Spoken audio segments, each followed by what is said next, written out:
સ્વામિત્રંજય સોમનાથ ઓમ નમઃ શિવાય. પ્રિય મિત્રો, તમારા દેશ રહે મંગલ મારી શુભકામના. હું બિલીમરથી જોગીભાઈ વ્યાસ આપ સૌનું આપણી જોગેશમાં પુનઃ હાર્દિક સ્વાગત કરું છું. મિત્રો, આજ રોજ જોઈશું આજનું શુભ પંચાંગ. આ તારીખ છે 8/5/2026 ને શુક્રવાર. વૈશાખ વદ છઠ તિથિ છે. આજે જે બાળકનો જન્મ થાય છે એની તિથિ ગણાય છે છઠ. આ છઠ તિથિ આજે બપોરે 12:22 પૂર્ણ થઈ જાય અને ત્યાર પછી જે બાળકનો જન્મ થાય સાતમ તિથિ ગણાશે. આજે જે બાળકનો જન્મ થાય છે એનું નક્ષત્ર ગણાય છે ઉત્તરાષાઢા. આ મધ્યમ સારું નક્ષત્ર ગણાઈ શકાય છે. આ નક્ષત્ર રાત્રે 9:20 પૂર્ણ થઈ જાય છે.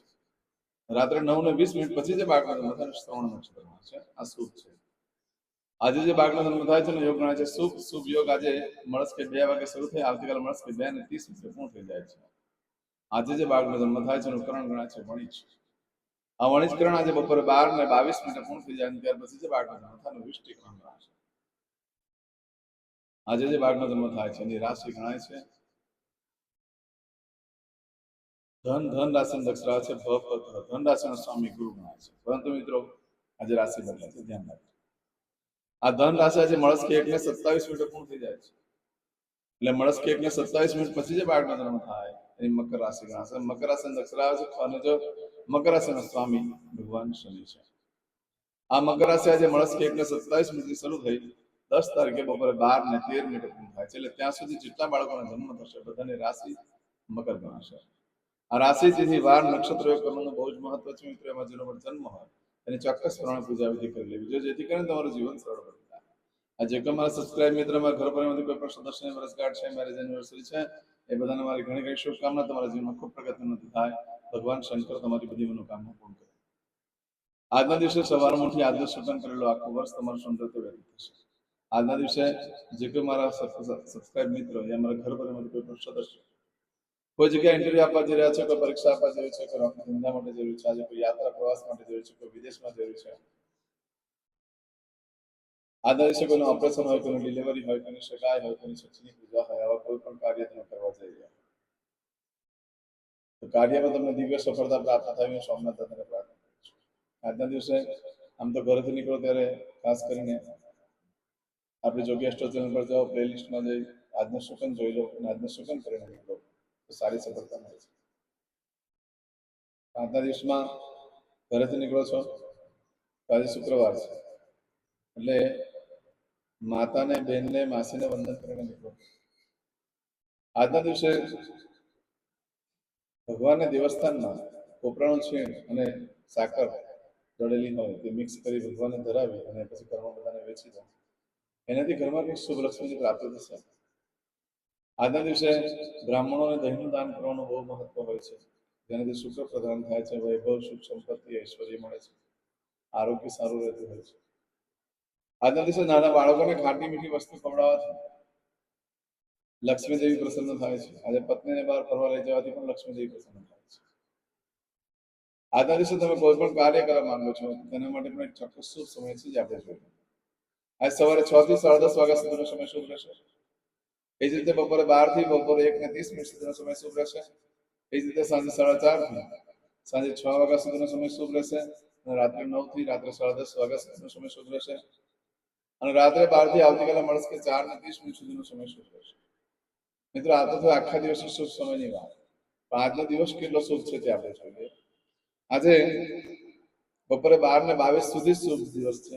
ત્યાર પછી દિવસ અશુભ છે, યોગ્ય દિવસ નથી. માટે કોઈ પણ કાર્ય કરવું હોય તો આજે બપોરે 12:22 પહેલા કરવું.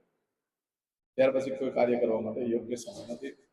આજના દિવસે બપોરે આજે રાત્રે 8:20 સુધીમાં તમારી કોઈ વસ્તુ ચોરાઈ જાય, ખોવાઈ જાય છે તો એનું શું પરિણામ આવે? તમે કોઈ વસ્તુની ખરીદી કરો છો, કોઈ વેચાણ કરો તેનું શું ફળ મળે તે આપણે જોઈ લઈએ.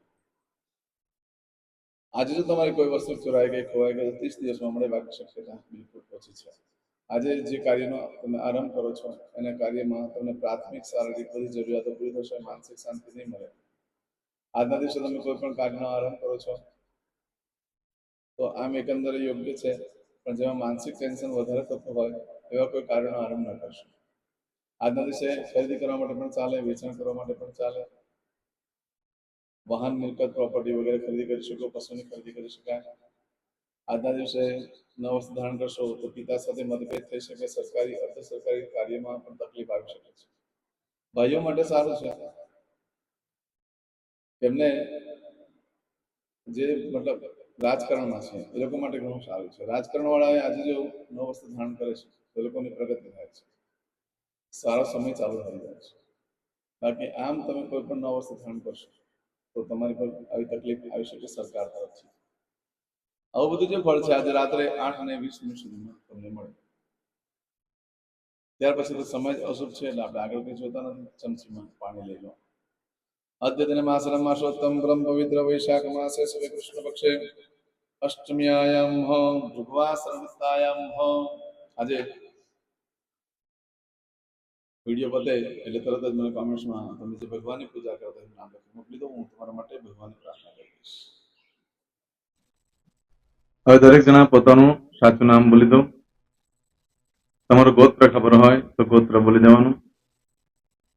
પછી બોલવાનું છે અહમ મમ આત્મન શ્રુતિ સ્મૃતિ પુરાણોક્ત પુણ્ય ફલ પ્રાપ્તિ અર્થમ અપ્રાપ્ત લક્ષ્મી પ્રાપ્તિ અર્થમ પ્રાપ્ત લક્ષ્મી ચિરકાલ સૌ રક્ષણાત્મક લોકેવા સભાયામ રાજદ્વારે વ્યાપારે વિદ્યા અભ્યાસે દેશે વિદેશે સર્વત્ર યશ કીર્તિ વિજય લાભાદि પ્રાપ્તિ અર્થમ મમ અખિલ કુટુંબસ્ય આયુ આરોગ્ય ऐश्वर्यादि प्राप्ति अर्थम मम जन्म समय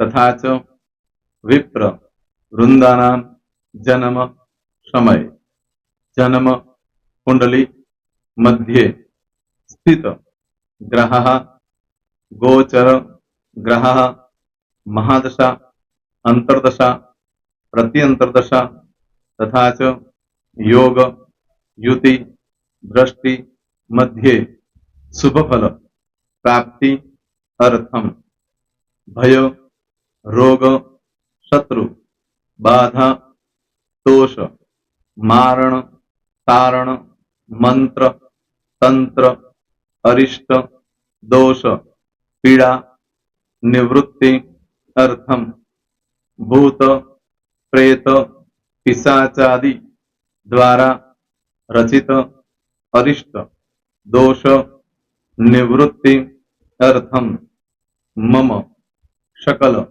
मनवांछित फल.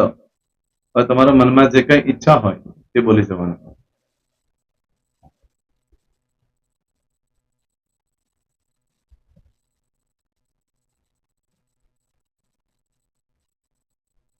बोलो अनुसारतः सकल मनवांछित फल प्राप्ति अर्थम.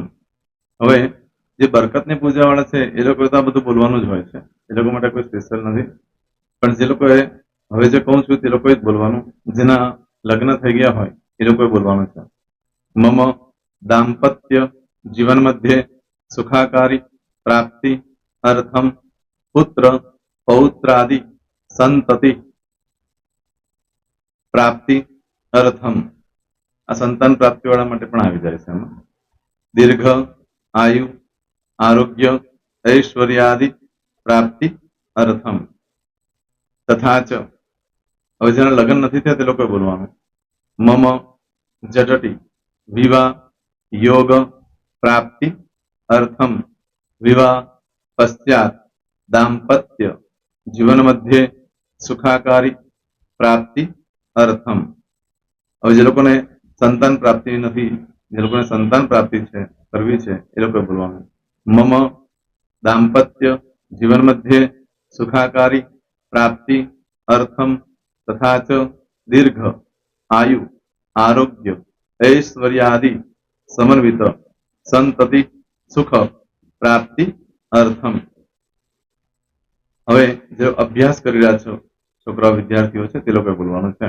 મમ વિદ્યા અભ્યાસ મધ્યે ઉત્તરો ઉત્તર પ્રગતિ ઉન્નતિ સાનુકૂલતા પૂર્વક દિવ્ય સફળતા પ્રાપ્તિ અર્થમ.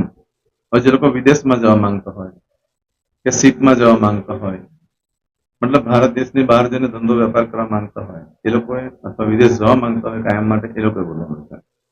મમ જટટી વિદેશ ગમન યોગ પ્રાપ્તિ અર્થમ વિદેશ ગમન કાર્ય મધ્યે સાનુકૂલતા પૂર્વક દિવ્ય સફળતા પ્રાપ્તિ અર્થમ. આરોગ્ય વાળા બોલવાનું છે, જેને આરોગ્યની પૂજા આપેલી હોય એ લોકોએ. એમ તો દરેક જણા જ બોલવાનું છે. બોલો. મમ આયુ આરોગ્ય ઐશ્વર્યાદિ પ્રાપ્તિ અર્થમ.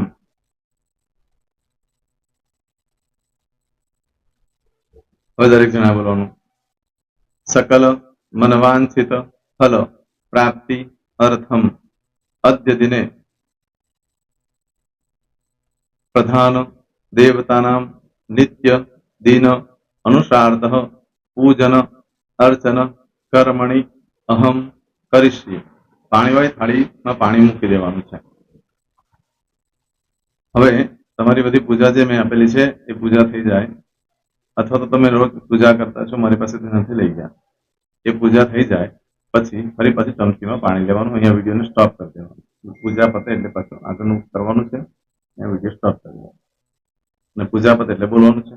વિષ્ણવે વિષ્ણવે વિષ્ણવે નમો નમઃ વિષ્ણુ સ્મરણા સર્વમ પરિપૂર્ણ અસ્તુ. એતાની ગંધ પુષ્પ ધૂપ દીપ નૈવેદ્ય તાંબૂલ દક્ષિણા પ્રદક્ષિણા સહિત પ્રણુ મમ સકલ મનવાંછિત ફલ પ્રાપ્તિ અર્થમ પૂજન અર્ચન પ્રિયદાન ન મમ. પાણી મૂકી દેવાનું, પાછું પાણી લેવાનું. પૂજન અર્ચન બ્રહ્માર્પણમસ્તુ. નીચે જમીન પર પાણી મૂકો, એમાં આંગળી ઘસી કપાળમાં તિલક કરી દો. કપાળમાં જમીન પર પાણી મૂક્યું છે એમાં. ત્યાર પછી ભગવાનને કહેવાનું કે હે પ્રભુ, આજે પૂજા કરતા કોઈ પણ પ્રકારની ભૂલચૂક થઈ ગઈ હોય તો અમને ક્ષમા કરજો. અમે તમારા બાળક છીએ. પ્રભુ, તમારો ખૂબ આભાર માનું છું. આજે મારી પાસે તમારી પૂજા કરાવી, મારી મનોકામના પૂર્ણ કરી. પ્રાર્થના કરી દો. જગ્યા પરથી ઉભા થઈ શ્રીનારાયણ ભગવાનને પાણી ચડાવી દો અને નિત્ય કર્મ જે કરતા હોય તે કરો. જય શ્રી. તમારો દિવસ શુભ રહે. તમે અને તમારો પરિવાર સુખી રહે, સંપન્ન રહે, સુરક્ષિત રહે, એ ભગવાન સોમનાથ દાદાને પ્રાર્થના. તો મિત્રો, તમે મારા વિડીયોને લાઈક ના આપી હોય તો સૌથી પહેલા લાઈક આપી દો. અને ત્યાર પછી જો તમે મારી આ ચેનલ સબસ્ક્રાઇબ ન કરી હોય તો સૌથી પહેલા સબસ્ક્રાઇબ કરી લો અને બેલ આઇકોન ઓલ પર ક્લિક કરવાનું ભૂલશો નહીં, જેથી કરીને સૌથી પહેલા નવી વિડીયો જે કંઈ મૂકું એ તમને મળે. મિત્રો, કંઈ પણ મૂંઝવણ હોય તો મને આ નંબર પર તમે ફોન કરીને પૂછી શકો છો. મારો મોબાઈલ નંબર છે 9825546459. મિત્રો, કોમેન્ટ્સમાં જય સોમનાથ લખવાનું ભૂલશો નહીં. ફરી પાછા નવા વિડીયો સાથે મળીએ. ત્યાં સુધી સૌને જય સોમનાથ.